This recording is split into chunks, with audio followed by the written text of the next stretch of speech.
magnetik ini merupakan suatu metode geofisika yang memiliki target pengukuran berupa intensitas medan magnetik total pada suatu daerah. Intensitas medan magnetik yang didapatkan selanjutnya digunakan sebagai analisis medan magnet yang berguna dalam interpretasi suspetibilitas struktur geologi yang menonjol di daerah. Metode magnetik digunakan dalam survei pendahuluan untuk eksplorasi mineral karena memiliki sifat spontan ketika mendeteksi benda-benda di bawah permukaan tanah dengan pengukuran yang dilakukan di atas permukaan. Nah, kemudian metode magnetik digunakan karena biji besi yang memiliki magnet dapat memberikan gambaran mengenai penyebaran biji besi yang berada di bawah permukaan berdasarkan anomali medan magnet. Untuk metode geolistrik tahanan atau jenis resistivity, karena dengan metode ini dapat mengetahui ketebalan lapisan biji besi yang berada di dalam tanah berdasarkan harga resistivitas biji besi.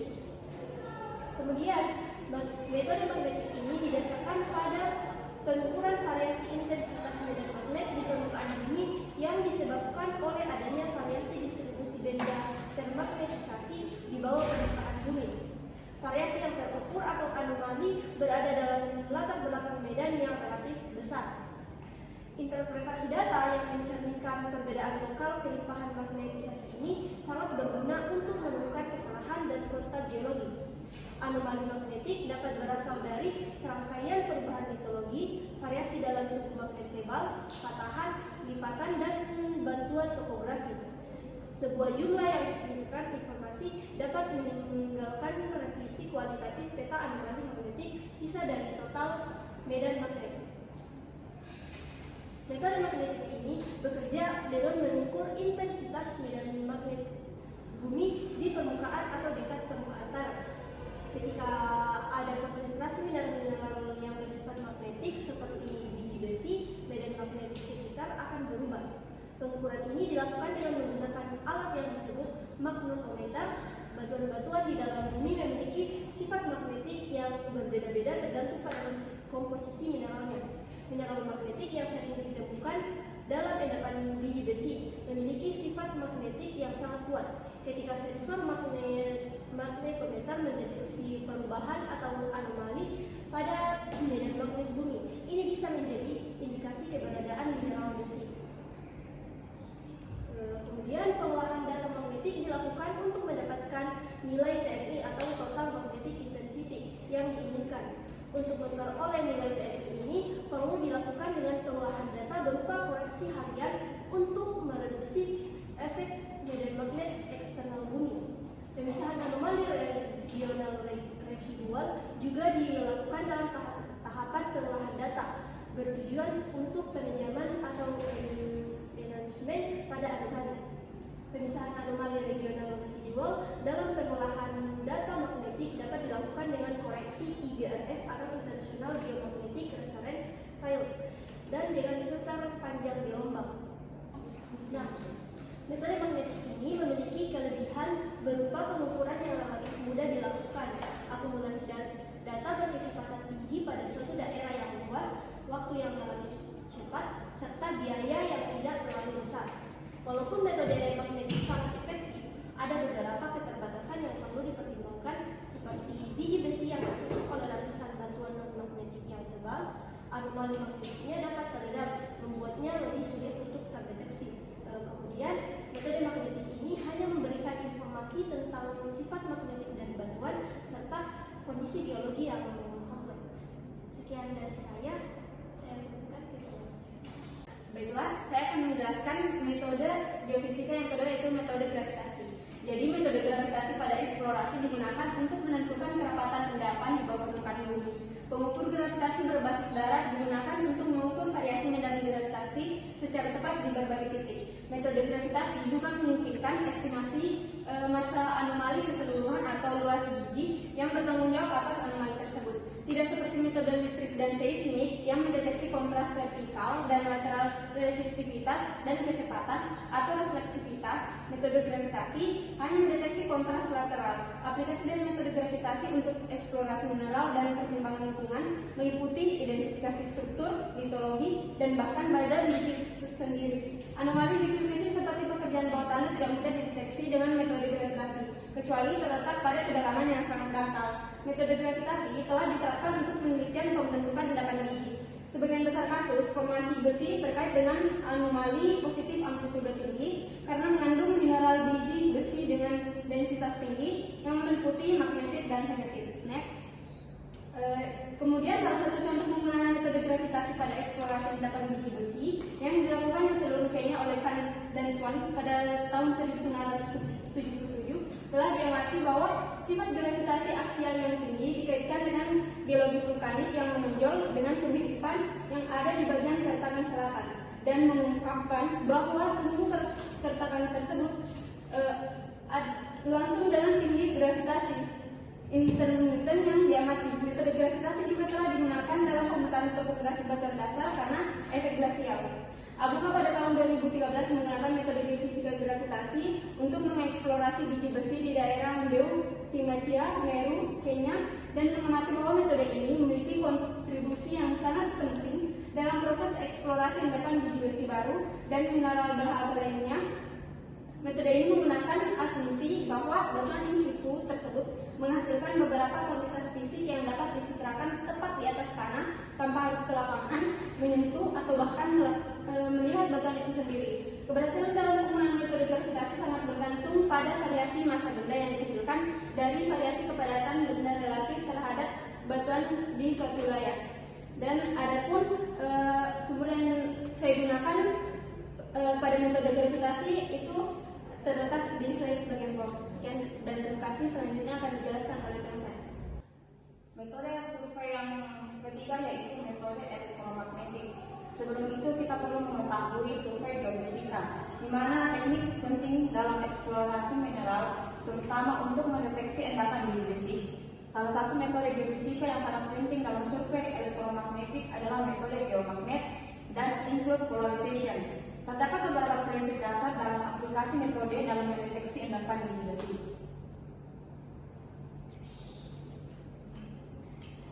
Metode yang pertama yaitu metode geomagnet, di mana variasi medan magnetik yang terukur di permukaan untuk mendeteksi keberadaan endapan biji besi.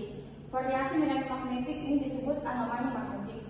Adanya endapan biji besi di bawah permukaan akan memperkuat medan magnet yang terukur di permukaan dan akan tergambarkan dalam peta anomali magnetik.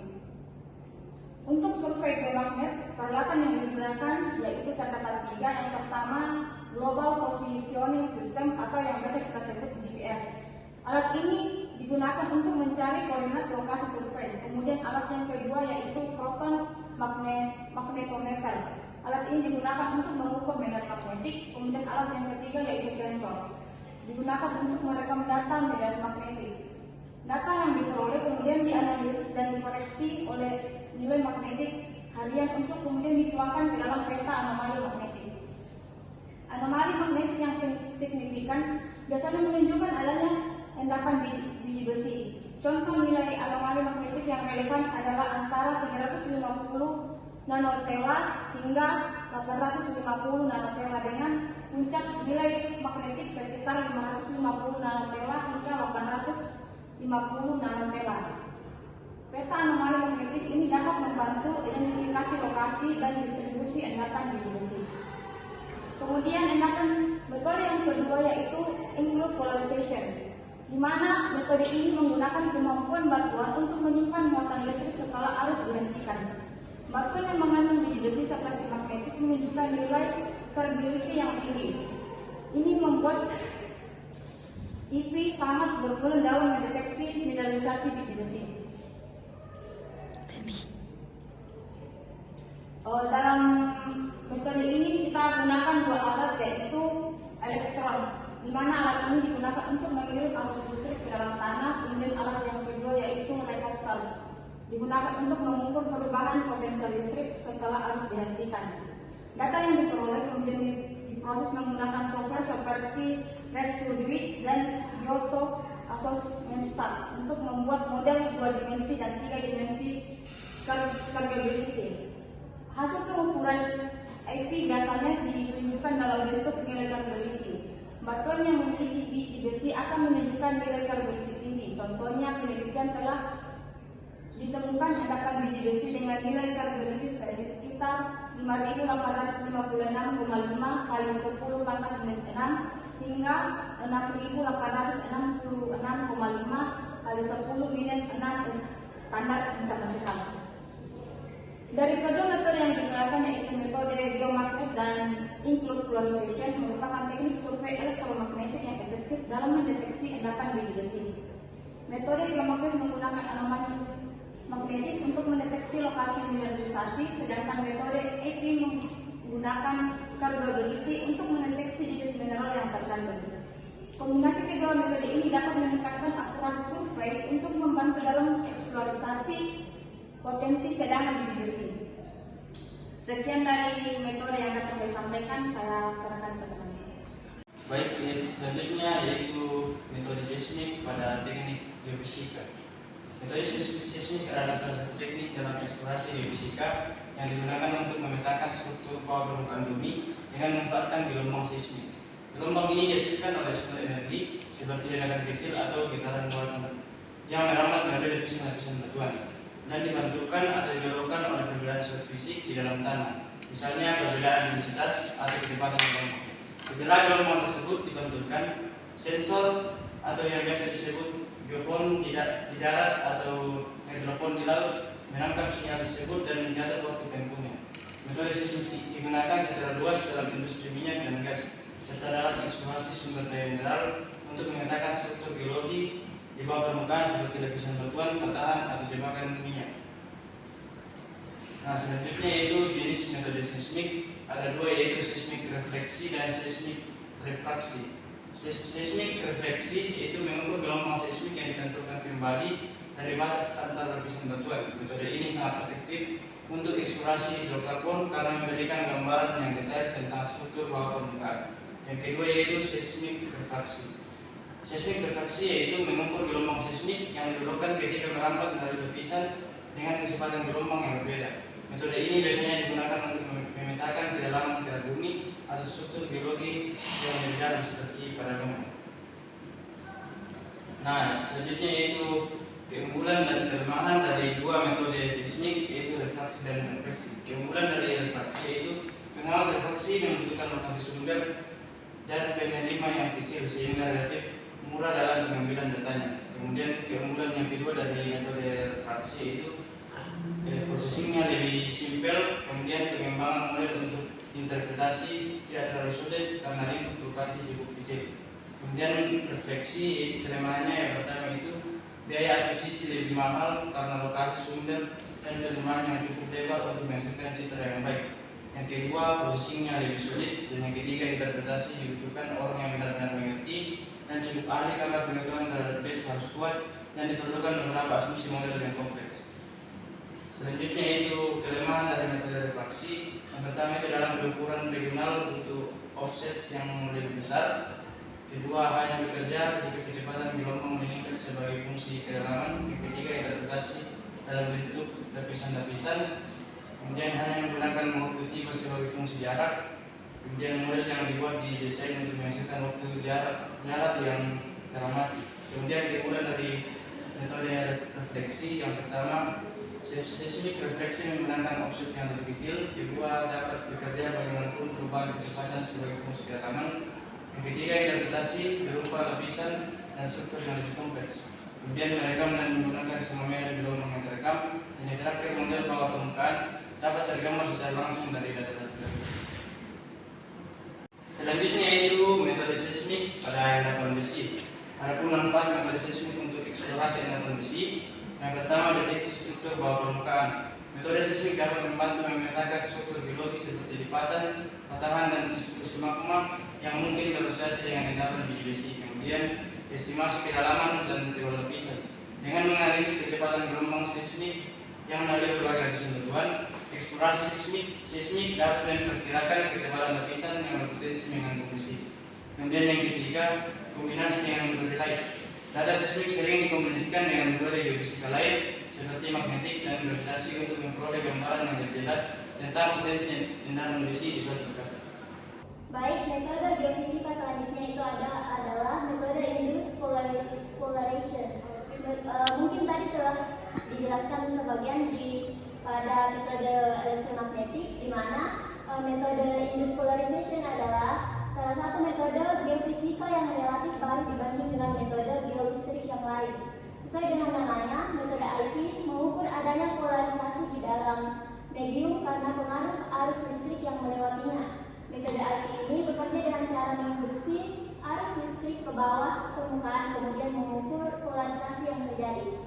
Polarisasi banyak yang terjadi pada medium yang mengandung mineral logam, sehingga metode ini lebih banyak dipakai untuk eksplorasi logam dan kadang-kadang dilakukan untuk penelitian air tanah. Metode ini merupakan pengembangan dari metode resistivitas. Teknis pengukurannya tidak jauh berbeda. Next. Baik, di sini ada kelebihan dari metode induced polarization. Yang pertama ada dapat mendeteksi keberadaan mineral sulfida yang tersebar tak teratur pada disseminated. Oleh karena itu, metode IP cocok untuk digunakan untuk mengidentifikasi cadangan mineral sulfida yang berasosiasi dengan mineral biji besi, emas, dan biji logam yang lainnya. Selanjutnya ada metode IP memiliki akurasi yang cukup baik dan mendeteksi sejumlah kecil mineral logam, bahkan sebesar 0,5% dari volume batuan masih bisa dideteksi sebagai anomali. Selanjutnya ada melalui penggunaan konfigurasi dipole-pole, metode IP dapat memetakan kondisi bawah tanah permukaan secara horizontal dan vertikal. Hal ini membantu dalam menemukan zona mineralisasi endapan emas maupun biji besi. Yang keempat ada hasil pengukuran IP dapat dilihat dalam parameter penting seperti resistivitas dan chargeability. Nilai chargeability yang tinggi seringkali menunjukkan adanya mineral konduktif seperti mineral sulfida ataupun mineral biji itu sendiri. Selanjutnya ada metode IP efektif digunakan untuk menentukan keberadaan kandungan biji besi laterit. Contohnya penelitian di Pulau Seribu, Kalimantan Selatan yang berhasil mendeteksi 20 jebakan biji besi berdasarkan nilai chargeability yang tinggi. Nah, prinsip dasarnya itu metode induced polarization ini mengamati efek polarisasi yang terjadi setelah arus listrik dimatikan, sehingga metode ini sangat efektif digunakan untuk mendeteksi batuan yang mengandung deposit mineral. Efek polarisasi yang ditemukan dapat disebabkan oleh polarisasi membran dan polarisasi elektroda. Polarisasi membran disebabkan oleh menyempitnya pori-pori akibat keberadaan partikel lempung atau query yang umumnya bermuatan negatif yang sangat besar, menyebabkan ion positif pada fluida elektrolit tertarik ke dalam pori-pori ke dalam partikel lempung yang bermuatan negatif. Proses ini menimbulkan awan-awan positif atau membran pada sisi pori-pori batuan, sedangkan polarisasi elektroda disebabkan oleh keberadaan mineral logam pada batuan yang menghalangi aliran arus saat melewati batuan, sehingga akan terjadi reaksi kimia pada bidang batas mineral logam yang menimbulkan potensial ekstra atau over voltage. Ketika arus listrik dimatikan, ion akan terakumulasi kembali ke posisi semula dan polarisasi elektroda menyeluruh secara berangsur-angsur terhadap waktu. Di sini ada tata cara untuk eksplorasi endapan besi dengan metode induced polarization. Yang pertama, menyiapkan peralatan dari alat survei IP, GPS, meteran, kabel elektroda, multimeter, kompas, palu geologi, dan lain-lain. Selanjutnya, menancapkan 2 elektroda ke dalam tanah untuk menginjeksi arus listrik. Yang ketiga, mengukur beda potensial antara kedua elektroda dan mengukur waktu peluluhan tekanan overburden yang disebabkan oleh polarisasi pada elektroda. Yang selanjutnya, menggabungkan data lapangan dengan data topografi, mengolah data dengan software RS2DNIV dan server untuk menampilkan penembangan 2D dan 3D-nya. Next. Nah, ada contoh pengolahan datanya di mana pengukuran dilakukan pada setiap titik sounding yang spasi antar elektroda potensial tetap dan spasi antara elektroda potensial arus NA.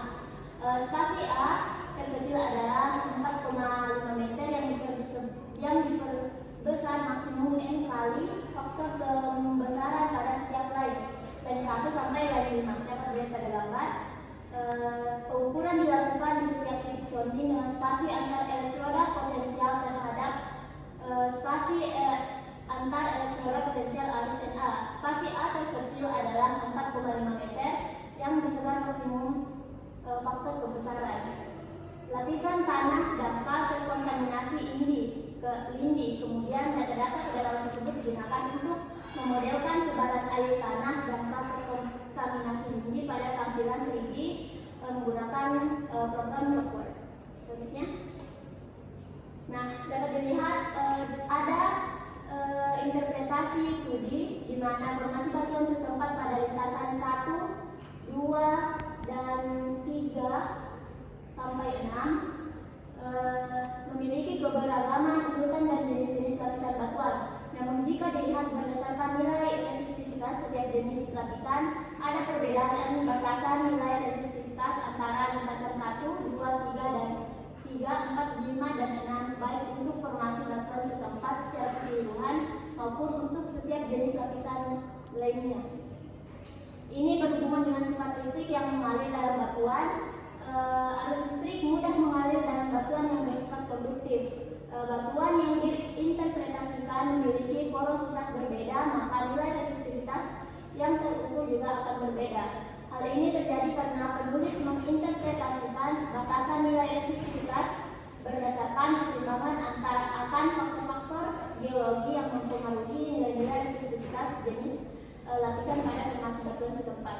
Pada interpretasi dua dimensi ini akan diolah lagi sehingga menjadi interpretasi peta 3 dimensi. Nah, mungkin hanya itu yang materi yang dapat saya sampaikan. Baik, saya akan menjelaskan mengenai metode geofisika remote sensing. Jadi secara sederhana, remote sensing ini ialah teknik yang tidak melibatkan kontak langsung dengan objek yang diteliti. Jadi remote sensing meneliti objeknya dengan cara sensor. Dari sensor meneliti objek, nah objek yang telah disensor akan diambil oleh reseptor dan kemudian dikelola, diinterpretasi pada beberapa teknik lainnya. Next. Secara prinsip kerja yang seperti saya jelaskan tadi, jadi data awalnya diambil dari satelit, pesawat atau drone. Nah, kemudian data yang diambil dari metode sensor tersebut kemudian dikumpul dan diolah menjadi data yang dapat dianalisis. Setelah data dianalisis, data tersebut kemudian diinterpretasi untuk memberikan info-info seperti karakteristik geologi, mineral yang teralterasi, dan perubahan-perubahan jenis tanah, jenis batuan seperti aktivitas geotermal atau panas bumi. Next. Nah, kelebihan dari remote sensing yaitu mengumpulkan data dari area yang sulit diakses. Tentu saja karena metodenya ialah dengan menggunakan sensor dari tempat yang tinggi sehingga dapat mendapatkan data dari area yang sulit diakses. Yang kedua yaitu memberikan informasi yang akurat dan terbaru. Teknologi remote sensing semakin berkembang dari zaman ke zaman yang membuatnya memberikan informasi yang akurat dan terbaru dengan menggunakan metode sensornya. Yang ketiga yaitu efektif dalam skala besar. Tentu saja penginderaan jarak jauh dari remote sensing yang dilakukan dari udara menggunakan seperti pesawat, drone, atau bahkan satelit memberikan data yang besar dalam skala yang besar. Kelebihan yang keempat adalah beragam aplikasi. Dalam lingkup teknik pertambangan tentu saja aplikasi remote sensing ialah untuk eksplorasi, tetapi remote sensing tidak hanya sebatas itu. Remote sensing juga berguna dalam berbagai objek seperti pencarian atau berbagai kebutuhan lainnya. Nah, kekurangan remote sensing sendiri yaitu terbatas dalam detektif objek luar permukaan bumi. Tidak serta-merta mengenai luar angkasa, tapi dapat juga disebut di dalam bawah tanah air. Contohnya di lautan yang dalam, tentu saja remote sensing itu sedikit tidak akurat dan mungkin tidak bisa mendeteksi keberadaan endapan logam. Yang kedua yaitu hambatan cuaca. Tentu saja karena remote sensing ini menggunakan pesawat, drone atau satelit, jadi ketika ada cuaca yang buruk, tentu saja eksplorasi menggunakan remote sensing akan terhambat. Yang ketiga ialah biaya yang tinggi. Seperti yang kita tahu, teknologi sensor dari pesawat, drone dan bahkan satelit untuk melakukan sensor itu membutuhkan biaya yang sangat tinggi. Yang keempat adalah perlunya ground checkpoint. Ground checkpoint ini seperti tambahan untuk mengakuratkan data. Jadi tentu saja jika ingin memberikan hasil yang lebih akurat dari remote sensing, tentu saja kita memerlukan ground checkpoint. Next. Nah, selanjutnya ialah pengaplikasian metode remote sensing pada endapan logam. Yang pertama tentu saja data awalnya diperoleh dari citra satelit seperti Lancet 8 oleh Guiding Pierce. Nah, satelit ini merekam spektrum elektromagnetik yang dipancarkan oleh permukaan bumi, termasuk warna-warna yang terkait dengan mineral biji besi. Setelah itu, data tersebut disegmentasi menjadi berbagai band aktual yang dapat menampilkan karakteristik mineral biji logam. Contohnya, band 4 atau merah, band 5 biru, band 7 near infrared dapat digunakan untuk mengidentifikasi varietas batuan yang berpotensi mengandung potensi besi. Selanjutnya yang ketiga, perubahan warna-warna pada citra satelit yaitu menggunakan sensor dapat dihubungkan dengan jenis batuan yang ada, di mana warna hijau dan biru menunjukkan kemungkinan adanya presensi dari biji besi, sedangkan warna abu-abu menunjukkan batuan yang merupakan non-mineral atau tidak mengandung biji besi. Nah, yang keempat adalah mengklasifikasikan data dan mengidentifikasi pattern yang dominan dalam citra satelit. Hal ini tentu membantu mengurangi noise atau meningkatkan akurasi identifikasi dari mineral endapan biji besi. Tentu saja yang terakhir yaitu data topografi dan geologis tambahan digunakan untuk memperkuat analisis, di mana hasil dari sensor remote sensing ini akan membantu dalam mengidentifikasi zona-zona yang berpotensi mengandung biji besi berdasarkan profil elevasi dan struktur geologis. Next. Nah, itulah presentasi dari saya mengenai metode geofisika remote sensing. Baik, saya Selama Malekolo. Di sini saya akan menjelaskan mengenai metode geokimia, yaitu analisis geokimia tanah pada endapan biji besi. Nah, biji besi atau iron ore merupakan sumber daya alam yang digunakan dalam berbagai industri. Nah, salah satunya itu industri baja.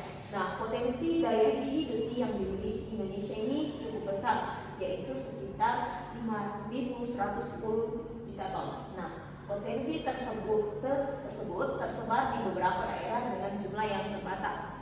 Nah, itu tadi merupakan pengertian dari biji besi sendiri. Nah, selanjutnya itu apa sih endapan biji besi itu?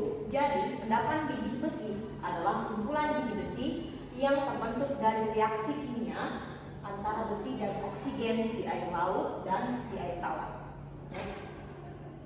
Nah, adapun perencanaan eksplorasi untuk endapan biji besi ini adalah pertama kita harus melakukan studi awal geologi dan geofisika. Nah, pengumpulan data dari peta geologi, citra satelit dan survei geofisika sebelumnya itu digunakan untuk memahami bagaimana konteks geologi daerah yang dijadikan target sebagai endapan biji besi tersebut. Nah, kedua yaitu penentuan lokasi dan skala eksplorasinya. Nah, berdasarkan data awal, area yang prospektif dipilih untuk eksplorasi lebih lanjut dan skala survei atau grid sampling ditentukan. Nah, pengambilan sampel tanah.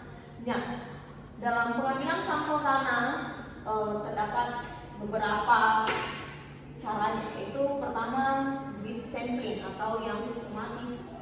Nah, sampel tanah ini diambil dari lokasi-lokasi yang teratur mengikuti grid yang telah ditentukan.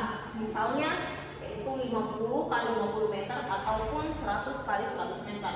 Nah, metode ini memungkinkan pengambilan sampel yang seragam di seluruh area eksplorasi. Selanjutnya itu ada line sampling. Nah, pengambilan sampel ini dilakukan di sepanjang jalur tertentu atau transect yang melintasi struktur geologi penting seperti sesar, lipatan atau zona mineralisasi yang terindikasi. Nah, selanjutnya adalah horizon sampling. Nah, di mana sampel yang diambil dari berbagai horizon tanah atau lapisan tanah tersebut, terutama horizon B yang seringkali mengandung konsentrasi unsur logam lebih tinggi karena akumulasi dari bawah permukaan.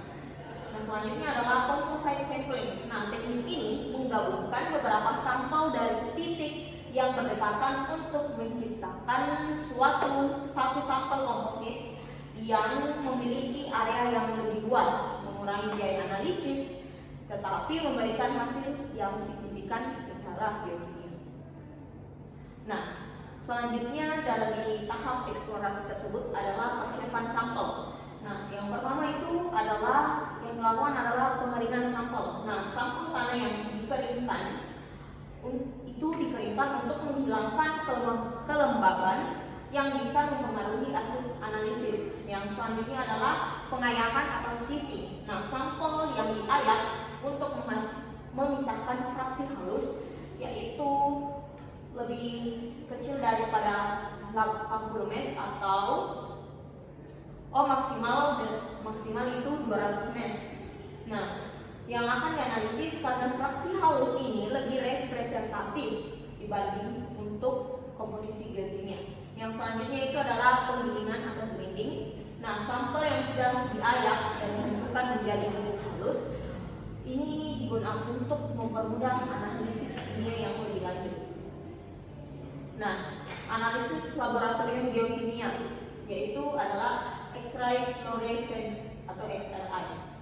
Nah, teknologi yang digunakan untuk mengukur kandungan unsur main seperti besi, alumina, silika, dan fosfor. Nah, XRF ini efektif dalam mendeteksi unsur main dan memberikan hasil cepat untuk interpretasi awal. Nah, selanjutnya adalah inductively coupled plasma mass spectrometry atau ICP-MS. Nah, metode ini digunakan untuk mendeteksi unsur-unsur jejak atau trace element seperti tembaga, mangan, kobalt, nikel, dan logam lainnya yang berasosiasi dengan mineralisasi besi. Nah, ICP-MS ini sangat sensitif dan akurat. Nah, selanjutnya itu ada pH dan potensial redox tanah. Nah, parameter kimia tanah seperti pH dan pH diukur untuk memahami lingkungan geokimia yang mempengaruhi mobilitas logam. Nah, besi misalnya lebih stabil dalam kondisi oksidatif sehingga pH dan pH tanah bisa memberikan petunjuk tentang logam. Nah, selanjutnya adalah analisis mineralogi atau XRD. Nah, analisis ini untuk mengidentifikasi fase mineral dalam sampel tanah, khususnya untuk mengetahui jenis mineral besi yang ada, yaitu misalnya hematit, magnetit, atau biotit. Nah, pemetaan geokimia. Jadi pemetaan geokimia ini dilakukan untuk menemukan pola anomali geokimia. Nah, yaitu daerah dengan konsentrasi unsur besi yang lebih tinggi dari latar belakang geokimia normal di sekitarnya. Nah, pemetaan anomali daerah dengan konsentrasi besi yang signifikan diidentifikasi sebagai anomali geokimia yang mungkin menunjukkan adanya mineralisasi besi di bawah permukaan. Nah, persiapan sampelnya. Nah, terdapat beberapa analisis yang akan dilakukan yaitu awalnya itu yang analisis statistik. Nah, data geokimia dianalisis menggunakan teknik statistik seperti analisis cluster atau analisis komponen utama. Nah, untuk mengelompokkan data dan mengidentifikasi pola yang signifikan. Selanjutnya itu adalah korelasi unsur. Nah, unsur-unsur yang berasosiasi dengan besi seperti mangan, titanium, dan fosfor juga akan dianalisis untuk memberikan petunjuk tambahan mengenai jenis mineralisasi atau proses pembentukan endapan besinya. Selanjutnya yaitu melakukan hubungan dengan geologi lokal. Nah, data geokimia harus diintegrasikan dengan data geologi lapangan untuk memahami hubungan antara anomali geokimia dengan struktur geologi dan tipe endapan besi tersebut. Nah, adapun studi kasus yang saya ambil yaitu dari jurnal pertambangan yaitu geokimia endapan biji besi daerah Pake, Kecamatan Bontocani, Kabupaten Bone, Sulawesi Selatan. Selanjutnya. Nah, dalam studi kasus ini tujuan dilakukan penelitian ini adalah untuk menganalisis presentasi senyawa oksida dan kandungan besi, mangan, serta logam dasar pada endapan biji besi di daerah penelitiannya. Nah, adapun metodologi yang diambil yaitu melakukan pengambilan sampel di lapangan dengan menggunakan teknik chip sampling dan drop sampling. Nah, adapun analisis laboratoriumnya itu menggunakan metode XRF dan ICP-YOS. Nah, untuk mengetahui kandungan Fe, Mn, dan logam dasar seperti yang telah saya jelaskan sebelumnya mengenai metode-metode ini. Nah, adapun hasil analisis itu menunjukkan bahwa kandungan Fe2O3 berkisar sekitar 43,18% hingga 50,40% sesuai dengan kehadiran hematit dan magnetit di daerah penelitian tersebut, dan kandungan besi di dalam sampel berkisar antara 30,2% hingga 37%. Baik, itulah presentasi saya mengenai analisis biokimia tanah pada endapan besi. Terima kasih dan saya serahkan kembali. Oke, baik, analisis eksplorasi biokimia yang selanjutnya yaitu analisis biokimia air. Lanjut. Analisis biokimia air ini adalah analisis sebuah proses yang digunakan untuk mengidentifikasi dan memahami konsep kimia dari air, baik itu air permukaan maupun air bawah tanah. Metode ini sering diterapkan dalam eksplorasi sumber daya alam, termasuk potensi mineral seperti endapan besi. Lanjut. Adapun tujuannya, tujuan dari metode analisis biokimia air ini untuk mendeteksi keberadaan unsur-unsur kimia tertentu yang dapat menunjukkan potensi mineralisasi seperti besi. Untuk itu menentukan karakteristik dan asal-usul air. Untuk metodologi dari analisis biokimia air itu, yang pertama ada pengambilan sampel. Sampel air ini diambil dari lokasi strategis, baik dari sumber air panas, sungai, dan danau. Yang kedua itu analisis laboratorium. Setelah sampel diambil, sampel dianalisis untuk mengukur konsentrasi berbagai ion seperti klorida, sulfat, dan bikarbonat yang membantu dalam klasifikasi tipe fluida dan karakteristik biokimia. Adapun hubungan antara air dan endapan besi yaitu konsentrasi hubungan unsur besi dalam air dapat mencerminkan proses dilakukan dan transportasi mineral dari endapan biji ke dalam sistem perairan. Hal ini memungkinkan identifikasi area dengan potensi mineralisasi yang lebih tinggi berdasarkan pola distribusi unsur dalam air. Dan yang terakhir itu manfaatnya. Manfaatnya itu yang pertama mendeteksi awal mineralisasi. Analisis biokimia air dapat mengidentifikasi konsentrasi tinggi unsur besi dalam air yang berfungsi sebagai indikator adanya mineralisasi biji besi di bawah permukaan. Ini memungkinkan peneliti untuk dapat mendeteksi potensi endapan besi sebelum melakukan eksplorasi yang lebih invasif seperti pengeboran. Dan yang kedua itu pemetaan potensi geokimia. Dengan menentukan pola distribusi unsur dalam air, analisis ini membantu mengidentifikasi area dengan potensi mineralisasi tinggi. Data ini sangat berguna untuk merencanakan lokasi eksplorasi lebih lanjut secara efisien dan juga mengarahkan sumber daya ke arah yang lebih menjanjikan. Baik, itulah penjelasan. Baik, yang berikutnya adalah tahapan eksplorasi biokimia menggunakan XRF portable pada endapan besi. Yang pertama itu persiapan sampel. Tahapan awal dimulai dari identifikasi lokasi endapan besi yang akan diuji. Sampel batuan atau tanah yang mengandung besi dikumpulkan dari berbagai titik agar representatif terhadap endapan tersebut.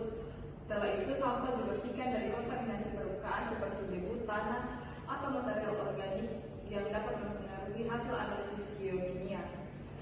Yang kedua yaitu kalibrasi alat. Sebelum digunakan, XRF portable harus dikalibrasi untuk memastikan akurasi pengukuran.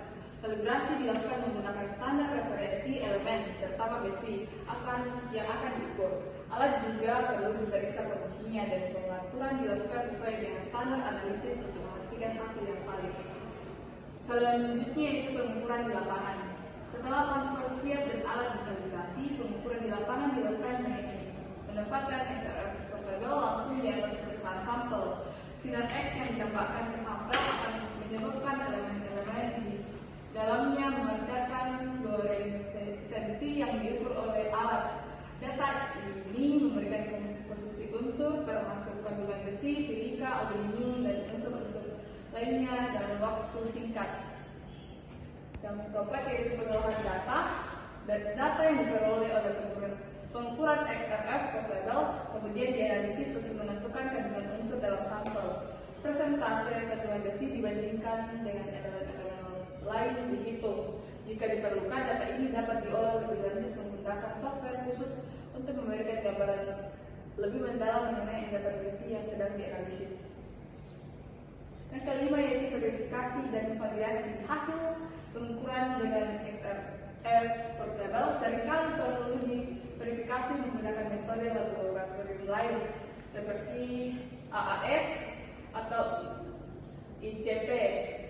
Verifikasi ini penting untuk memastikan bahwa hasil pengukuran lapangan akurat dan sesuai dengan standar biokimia internasional. Yang terakhir yaitu pelaporan hasil. Setelah semua data diolah dan diverifikasi, hasilnya dilaporkan dalam bentuk laporan biokimia. Laporan ini mencakup komposisi mineral, estimasi kandungan besi, serta analisis ekonomis terkait potensi penambangan endapan besi. Hasil ini sangat berguna dalam proses eksplorasi dan pengembangan sumber daya mineral. Adapun batasan-batasan XRF per label, yang pertama itu batas deteksi. XRF per label memiliki keterbatasan dalam mendeteksi unsur-unsur dengan konsentrasi yang sangat rendah. Pada level konsentrasi yang sangat kecil, sinyal yang dihasilkan mungkin terlalu lemah untuk diukur dengan akurasi tinggi. Hal ini membuat XRF per label kurang ideal untuk analisis yang memerlukan mendeteksi unsur pada level jejak. Yang kedua yaitu kalibrasi. Agar alat XRF memberikan hasil yang optimal dan akurat, kalibrasi rutin sangat penting. Kalibrasi dilakukan dengan membandingkan alat dengan standar referensi yang sudah diketahui komposisinya. Tanpa kalibrasi yang tepat, hasil pengukuran XRF bisa menjadi kurang akurat dan tidak dapat diandalkan. Yang ketiga yaitu pengaruh matriks. Komposisi matriks dalam sampel dapat mempengaruhi pemecahan akurasi hasil analisis XRV. Unsur-unsur lain dalam sampel dapat mengganggu sinyal dari unsur yang diukur, menyebabkan hasil yang kurang tepat. Oleh karena itu, koreksi matriks diperlukan untuk memperhitungkan pengaruh ini dan meningkatkan ketepatan hasil analisis. Yang terakhir itu studi kasus. Pada eksplorasi biokimia endapan besi di Pilbara, Australia. Pilbara, Australia dikenal sebagai penghasil biji besi terbesar di dunia. Untuk meningkatkan efisiensi eksplorasi, XRF per label digunakan untuk analisis langsung di lapangan, terutama untuk mendeteksi kandungan besi serta unsur lain seperti aluminium dan silika. Adapun metodologi yang digunakan dalam studi kasus ini yaitu pengambilan sampel tanah dan batuan dilakukan di beberapa titik strategis seluas 100 km kubik. XRF per label digunakan untuk mengukur kandungan unsur secara cepat tanpa perlu pengujian laboratorium. Hasil analisis dimasukkan ke perangkat lunak pemetaan untuk memvisualisasikan distribusi biokimia. Adapun hasil dari studi kasus ini yaitu area dengan konsentrasi besi tinggi hingga 60% besi berhasil diidentifikasi. Pemetaan mengungkapkan distribusi biji besi berkualitas tinggi serta unsur penotor seperti aluminium dan silika.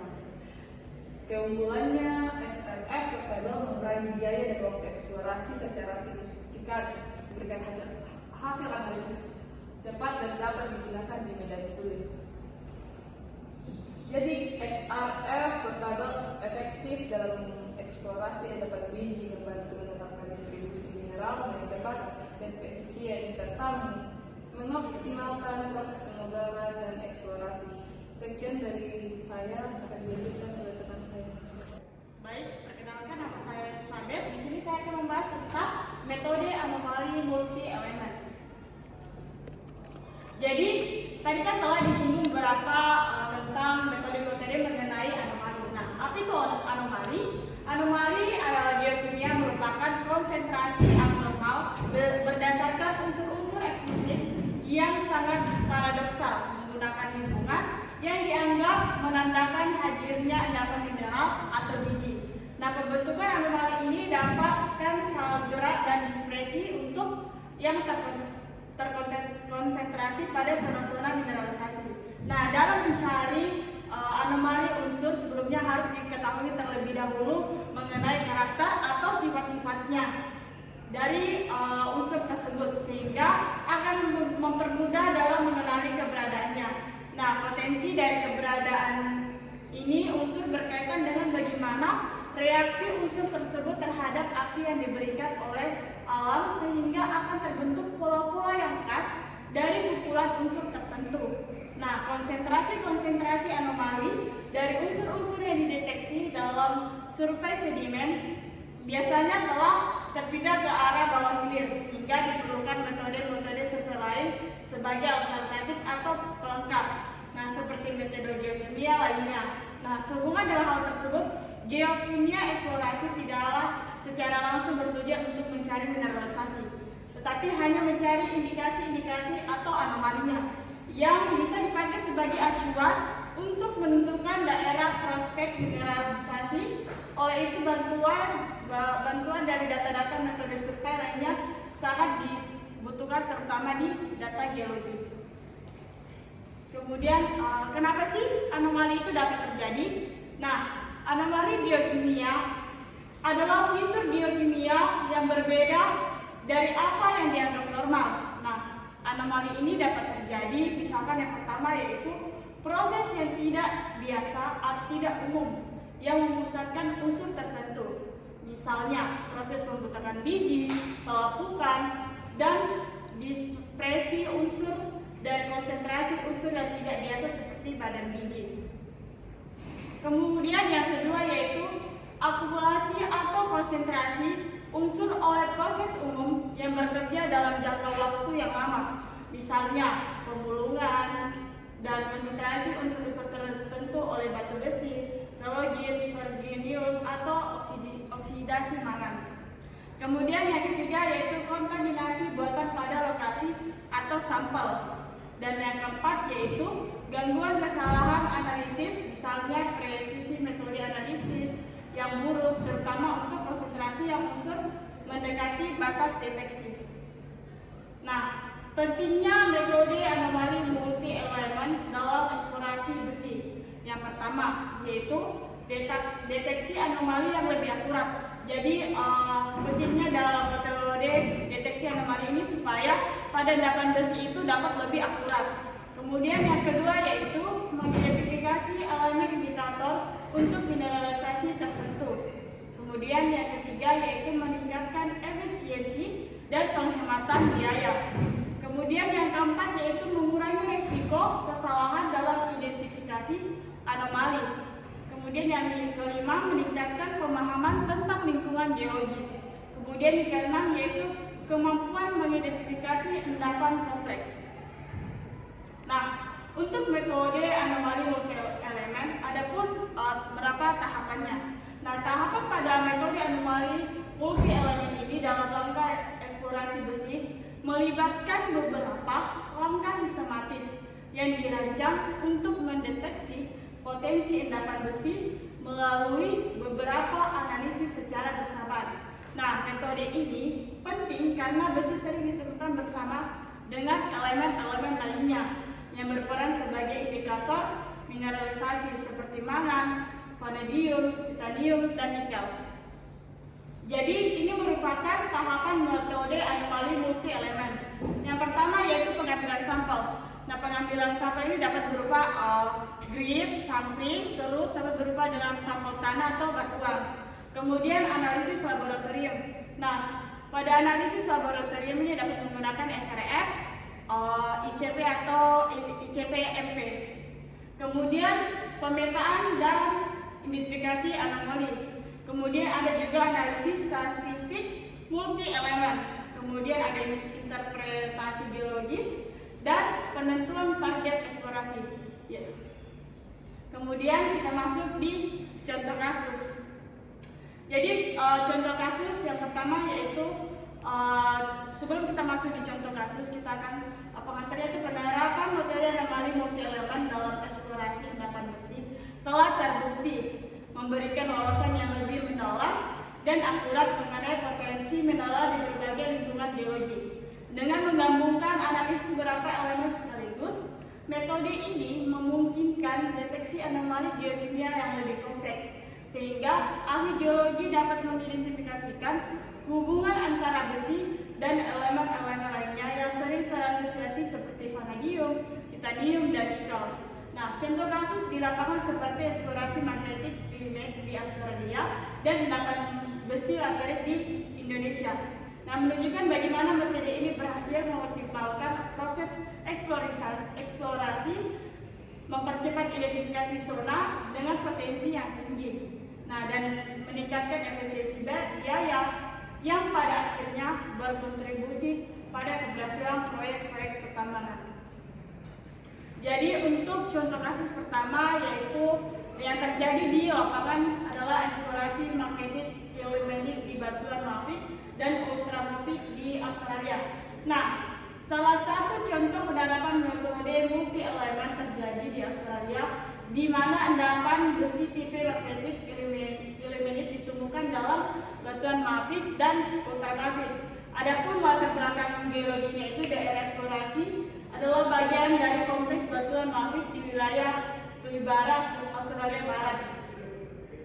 Kemudian adapun prosedur eksplorasinya yaitu tim eksplorasi itu menggunakan metode geokimia anomali multi elemen dengan mengumpulkan sampel tanah dan batuan permukaan serta beberapa area terbuka di bawah permukaan.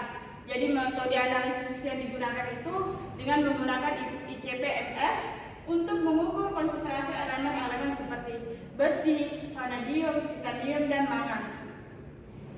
Jadi dari contoh kasus ini ada pun hasil dan temuannya. Yang pertama yaitu survei multi elemen menunjukkan adanya anomali konsentrasi tinggi pada besi Fe di beberapa titik yang berasosiasi dengan konsentrasi tinggi vanadium, dan titanium. Korelasi antara elemen-elemen ini menunjukkan adanya potensi endapan magnetik ilmenit yang tersembunyi di bawah permukaan. Jadi setelah identifikasi anomali melalui metode multi elemen, tim eksplorasi melakukan pengeboran pendahuluan untuk mengonfirmasi kehadiran mineralisasi besi. Nah, hasil dari pengeboran ini menunjukkan adanya lapisan signifikan magnetik yang mengandung vanadium dan titanium yang meningkatkan nilai komersial dari endapan tersebut. Jadi dari contoh kasus ini ada pun keberhasilan yang dilakukan, yaitu keberhasilannya metode multi elemen memungkinkan pencarian area luas menjadi target pengeboran yang lebih spesifik. Tim berhasil mengidentifikasi endapan magnetik ilmenit tanpa perlu melakukan pengeboran yang terlebihan atau survei geofisika mahal di area luas. Jadi kombinasi besi, vanadium, dan titanium sebagai indikator sangat efektif untuk mendeteksi potensi endapan magnetik yang bernilai tinggi. Baik, untuk contoh kasus yang kedua di lapangan yang pertama yaitu eksplorasi besi laterit di Indonesia. Nah, di Indonesia eksplorasi endapan besi laterit adalah contoh lain di mana metode multi elemen telah digunakan secara efektif. Nah, metode multi elemen ini membantu mendeteksi potensi zona laterit yang kaya besi sekaligus memberikan informasi tambahan mengenai keberadaan elemen berharga lainnya. Nah, adapun latar belakangnya itu tadi ada di eksplorasi dilakukan di wilayah Sulawesi yang dikenal dengan memiliki cadangan besar biji laterit. Nah, wilayah ini terdiri dari batuan ultramafic yang melaput dan menghasilkan endapan laterit dengan konsentrasi tinggi besi, nikel, dan kobalt. Jadi adapun prosedur eksplorasinya adalah tim eksplorasi ini menggunakan metode geokimia multi elemen untuk mengukur konsentrasi elemen seperti besi, nikel, kobalt, dan kromium. Nah, sampel tanah dari beberapa zona di area yang melakukan ini, maka dilakukan analisis SRF dan ICP-MS. Kemudian dari contoh kasus ini ada pun hasil dan temuan yang dilakukan. Yang pertama yaitu hasil dari analisis menunjukkan anomali geokimia di beberapa lokasi dengan konsentrasi besi tinggi, besi yang berasosiasi dengan konsentrasi nikel dan kobalt. Jadi anomali ini menunjukkan adanya potensi zona laterit yang kaya besi dan nikel yang berpotensi bernilai ekonomi tinggi. Jadi berdasarkan hasil survei multi elemen, tim kemudian melakukan pengoboran uji di lokasi anomali dan menemukan lapisan laterit yang kaya akan besi serta lapisan nikel yang dapat dieksploitasi lebih lanjut. Jadi dari contoh kasus ini ada pun keberhasilan yang dapat dilakukan, yaitu dengan menggunakan data multi elemen, tim eksplorasi mampu mengidentifikasi tidak hanya zona yang kaya akan besi, tetapi juga area dengan potensi nikel dan kobalt yang bernilai tinggi. Jadi metode ini memungkinkan perusahaan tambang untuk merencanakan eksplorasi yang lebih terfokus dan hemat biaya, sekaligus memaksimalkan hasil dari eksplorasi multi komoditas. Jadi sekian dari materi saya mengenai metode anomali multi elemen. Sekian dan terima kasih. Selanjutnya saya akan lanjut ke presentasinya, yaitu pemodelan dan identifikasi data pada metode geokimia. Baik, lanjut. Yang pertama itu pengumpulan data geokimia. Data geokimia dikumpulkan dari berbagai sumber. Ada 4, yaitu sumber batuan, tanah, air, dan udara. Lanjut. Lalu teknik analisis yang biasa digunakan untuk mengumpulkan data geokimia ini terbagi 3 lagi, yaitu spektrometri massa, spektroskopi sinar X, dan kromatografi. Dan selanjutnya setelah mendapatkan data, kita olah data geokimia ini. Data menta yang dikumpulkan perlu diproses lebih lanjut untuk mengurangi noise dan kesalahan pengukuran. Teknik statistik digunakan dalam pengolahan data untuk menganalisis pola distribusi unsur-unsur yang ada di lapangan. Setelah data diolah, kita akan memodelkannya. Pemodelan geokimia ini melibatkan penggunaan model matematis untuk memahami interaksi antara proses-proses biologis dan distribusi untuk kimia. Dan pemodelan geokimia ini biasa menggunakan 2 model, yaitu yang pertama itu model geokimia reaktif, yaitu menggunakan hukum termodinamika dan kinetika untuk memodelkan reaksi kimia yang terjadi di bawah kondisi biologis tertentu. Pemodelan yang kedua itu model transport reaktif. Ini menggabungkan proses transportasi atau difusi dan adveksi dengan reaksi kimia untuk memahami perubahan konsentrasi unsur dalam ruang waktu. Baik, lanjut. Setelah itu kita integrasi data.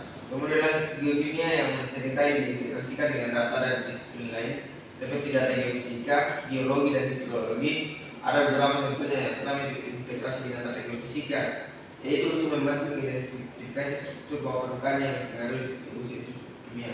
Yang kedua itu integrasi dengan model hidrologi untuk memodelkan pergerakan air tanah yang bergantung transportasi unsur-unsur kimia. Dan selanjutnya setelah dimodelkan, diintegrasikan, lalu kita visualisasikan datanya, yaitu setelah pemodelan data geokimia sering divisualisasikan dalam bentuk peta distribusi unsur, diagram Kernadi atau diagram korelasi. Visualisasi ini membantu ahli geologi atau ahli geokimia dalam mengidentifikasi anomali atau zona mineralisasi yang memiliki potensi untuk tambang. Baik.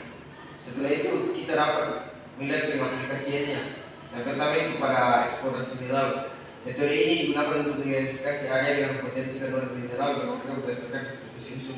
Yang kedua itu pengaplikasiannya pada lingkungan. Pemodelan geokimia digunakan untuk memantau kontaminasi tanah dan air serta untuk memahami dampak pencemaran terhadap manusia. Mungkin itu saja dari saya. Baik, selanjutnya saya akan memberikan sedikit kesimpulan pada presentasi kelompok kami kali ini. Yang pertama, endapan besi. Endapan besi adalah konsentrasi mineral yang mengandung unsur besi yang terbentuk secara alami di dalam kerak bumi dan memiliki nilai ekonomis untuk ditambang. Endapan ini terdiri dari berbagai jenis mineral, termasuk dalam kelompok biji besi. Selanjutnya, metode eksplorasi geofisika. Metode eksplorasi geofisika adalah teknik yang digunakan untuk mempelajari struktur dan sifat fisik bawah permukaan bumi dengan memanfaatkan pengukuran berbagai parameter fisik. Metode ini sangat berguna dalam eksplorasi sumber daya mineral terutama endapan biji besi. Next, metode eksplorasi geokimia. Metode eksplorasi geokimia adalah teknik yang digunakan untuk mendeteksi dan menganalisis keberadaan mineral dan bahan galian di bawah permukaan bumi dengan memanfaatkan sifat kimia dan unsur-unsur tertentu. Metode ini bertujuan untuk mendapatkan informasi mengenai distribusi, konsentrasi, dan anomali unsur-unsur mineral yang dapat menunjukkan potensi cadangan sumber daya mineral. Selanjutnya, metode eksplorasi geofisika ada metode magnetik, metode gravitasi, metode elektromagnetik, metode seismik, metode input polarization, yang terakhir remote sensing. Yang selanjutnya ada metode eksplorasi geokimia. Yang pertama ada analisis geokimia tanah, survei geokimia stream sedimen. Yang ketiga ada analisis geokimia air. Yang keempat penggunaan X-ray fluorescence atau XRF portable. Yang kelima ada anomali multi elemen atau ELIS. Yang terakhir ada pemodelan dan integrasi data. Sekian dari kelompok kami, yaitu kelompok 3. Mengucapkan terima kasih.